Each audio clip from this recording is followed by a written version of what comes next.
Good morning, everyone. Welcome in Pravesar classes. Today, we will discuss NDA CDS previous year questions. So, let's start. Here now, a body is thrown upward against the gravity g with initial velocity u. Which one among the following is the correct expression for its final velocity when it attains the maximum height? प्रारंभिक वेग u के साथ गुरुत्वाकर्षण g के विरुद्ध एक पिंड ऊपर की ओर फेंका जाता है। निम्नलिखित में से कौन सा एक अपने अंतिम वेग के लिए सही व्यंजक है जब यह अधिकतम ऊंचाई प्राप्त करता है? क्वेश्चन में क्या बोला है कि एक बॉडी है जो ऊपर की ओर फेंकी जाती है वर्टिकली अपवर्ड g ग्रेविटी के साथ और initial velocity u। Which one among the following is the correct expression? तो ये जो है इनमें से हमें कौन सा करेक्ट ऑपरेशन मिलता है यहाँ पे when it attains the maximum height, जब वो एक मैक्सिमम हाइट अटेन कर लेता है। Right now so we have now जिस पे जो फोर्स लगेगा that will be equal to mg। Right, यहाँ पर we will do third law of motion.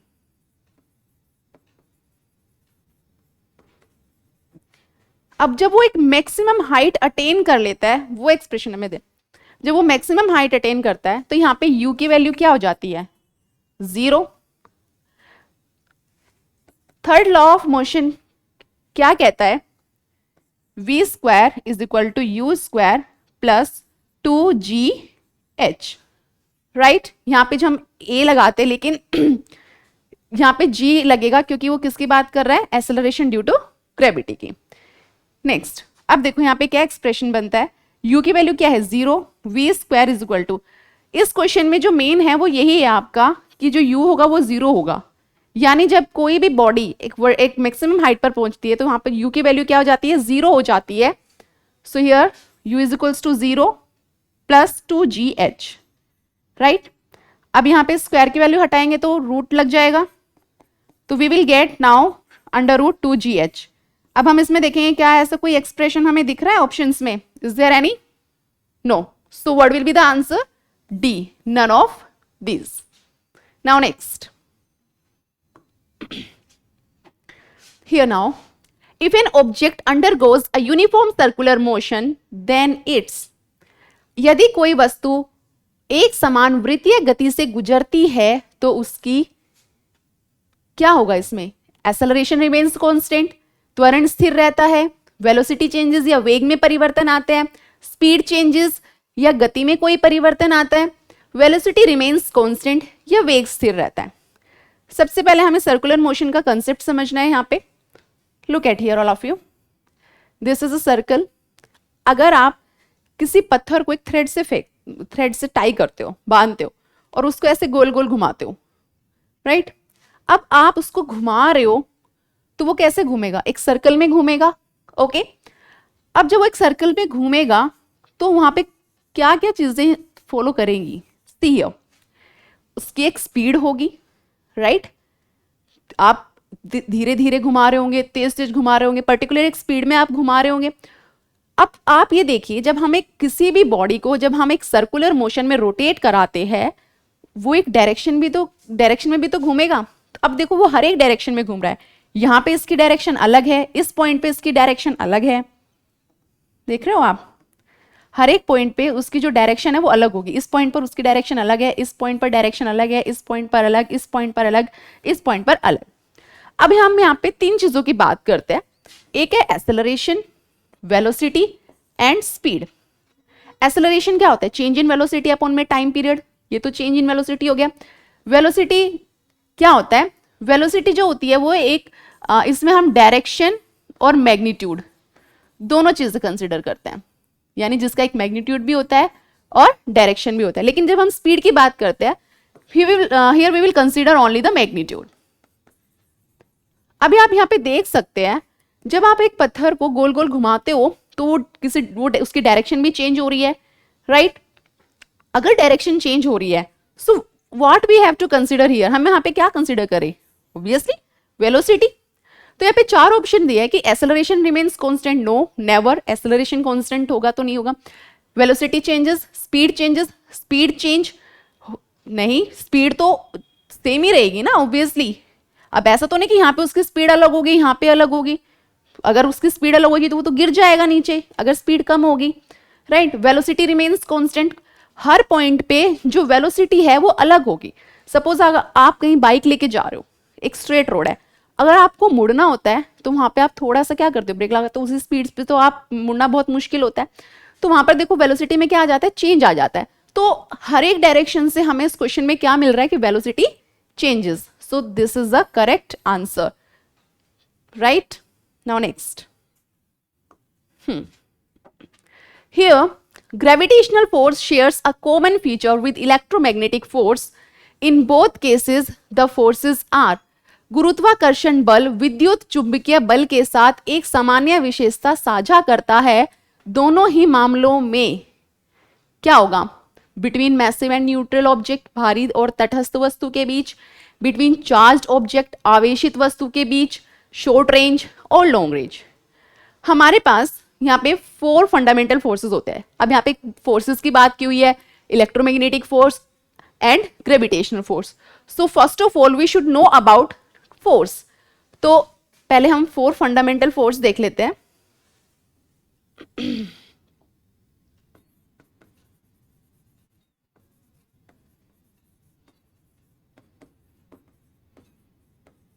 वो 4 फंडामेंटल फोर्सेस कौन कौन से हैं?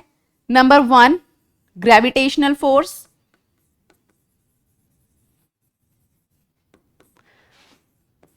ओके, जिसे हम बोलते हैं गुरुत्वाकर्षण बल। नेक्स्ट है electromagnetic force,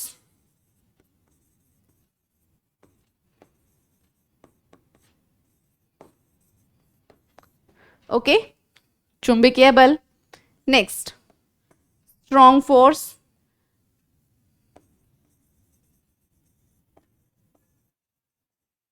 and nuclear force. ये हमारे पास कुछ 4 फंडामेंटल फोर्सेस है। अब आप देखो, मोस्टली हम ग्रेविटेशनल फोर्स और मैग्नेटिक फोर्स जो होते हैं ये क्या होते हैं, ये स्क्वायर लॉ फॉलो करते हैं। स्क्वायर लॉ रूल है ना, follow the square law, okay. और ये जो दोनों फोर्स होते हैं ना, लॉन्ग रेंज के होते हैं। आपको ये चीज पता होनी चाहिए। यहाँ पे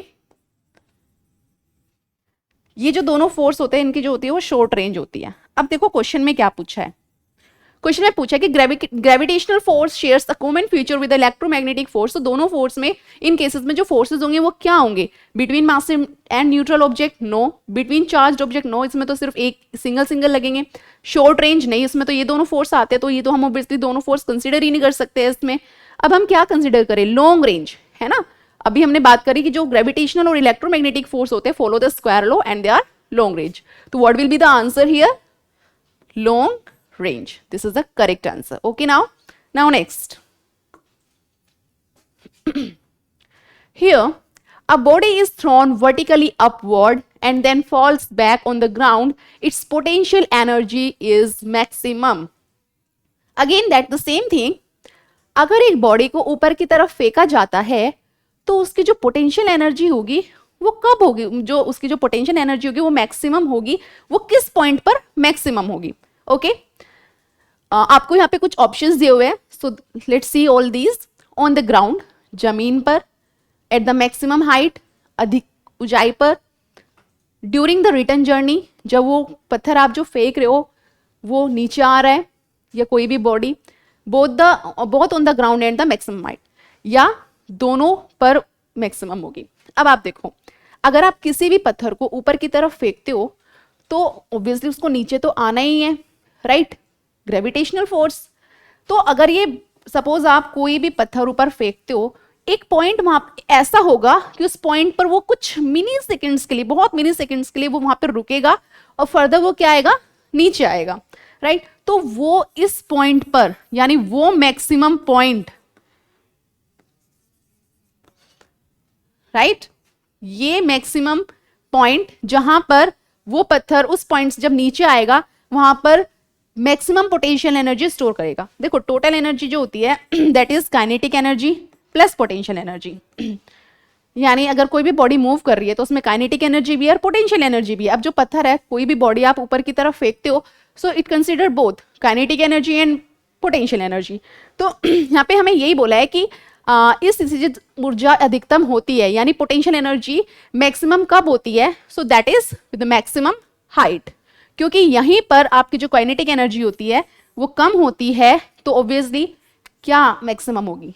पोटेंशियल एनर्जी, राइट? तो answer will be here now at the maximum height is a correct answer. Okay, now next.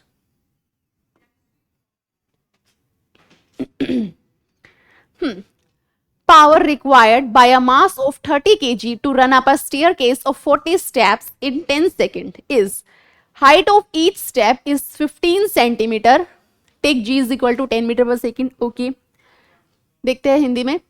10 second में 40 चरणों की सीढ़ी को चलाने के लिए 30 किलोग्राम के द्रव्यमान द्वारा आवश्यक शक्ति है। क्या निकालना है इसमें? पावर निकालना है। देखो, जब भी ऐसा कुछ न्यूमेरिकल क्वेश्चन आता है, सबसे पहले आप जो दिया हुआ है ना वो लिख लीजिए, क्योंकि इससे हमें क्या हो जाता है, फॉर्मूलाज का आइडिया हो जाता है कि हमें दिया क्या है और हमें इसमें निकालना क्या है, राइट? अब देखो, इसमें हमें क्या पूछी है? पावर पूछी है। We need to find power, right? अगर पावर पूछी है, we should know the formula of power. So that is P is equal to W by T, right? अब W क्या है? This is work done, time, right? Joule per second power की unit होती है। So now, अब हमें यहाँ पे क्या चाहिए? वर्क डन चाहिए। यानी एक मास है 30 केजी का, किसी बच्चे को ले लो, 30 केजी का है, वो चढ़ता है स्टेयर्स पे, 40 स्टेप्स है, 40 सीढ़ियां है, 10 सेकंड में वो चढ़ जाता है, 10 सेकंड लेता है वो। और जो हाइट है ना सीढ़ियों की, जैसे सीढ़ियां है, ये जो हाइट है दिस इज 15 सेंटीमीटर। इससे हमें क्या डिस्टेंस निकालने में आसानी होगी, राइट? सो नाउ अब हमें यहाँ पे क्या निकालना है? वर्क डन निकालना है। क्या दिया हुआ है? जी दिया हुआ है, मास भी दिया हुआ है, राइट? वर्क डन का फॉर्मूला क्या होता है? Force into displacement, right? Force into displacement. अब हमारे पास यहाँ पे फोर्स भी नहीं है और डिस्प्लेसमेंट भी नहीं है, पहले ये भी निकालना है। फोर्स निकाल लेते हैं यहाँ पे पहले। फोर्स इज इक्वल टू क्या होगा? M g. Yes, we have m and g both. 30 into 10, तो जो फोर्स होगा वो 300 न्यूटन। ये क्या आ जाएगा हमारे पास? फोर्स आ गया कितना? 300 न्यूटन। ठीक है जी, लिख दिया 300 न्यूटन। नाउ डिस्प्लेसमेंट, सीढ़ियां चढ़ रहा है, इस सीढ़ियों की जो दूरी है वो कितनी तय करेगा? टोटल डिस्टेंस पता होना चाहिए। अब उसने बता दिया है यहाँ पे कि 40 स्टेप्स है भाई, 40 सीढ़ियां है और हाइट है जो वो 15 सेंटीमीटर है। ओके, सो नाउ जो डिस्टेंस होगा हमारे पास कितना आ जाएगा? टोटल जो सीढ़ियां है दिस इज 40 और जो डिस्टेंस है उनका वो कितना है? 15 है। ओके, तो यहां से आ जाएगा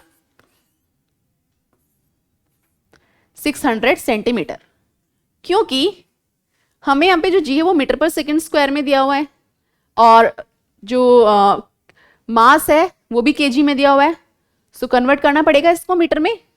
सो मल्टीप्लाई बाय 100, सो 6 मीटर आ गया। ये आ गया आपके पास distance. Now we can apply in this formula the value of distance, right? That is 6। Okay, तो हमारे पास यहाँ पे जो वर्क डन आ जाएगा वो कितना होगा? Work done will be equals to this joule. ये आ गया वर्क डन की वैल्यू, राइट? टाइम पीरियड कितना है? वर्क डन चाहिए और टाइम हमें दिया हुआ है दैट इज 10 सेकेंड। लगाओ formula, P is equal to W by T, 18,000 joule upon 10 joule per second. The unit of power is equal to watt भी हम इसको बोलते हैं, वॉट भी होती है और जूल पर सेकेंड भी होती है। So be remember, okay? So हमारे पास जो आंसर होगा that is 180 watt. So option B is correct here, okay? Now next.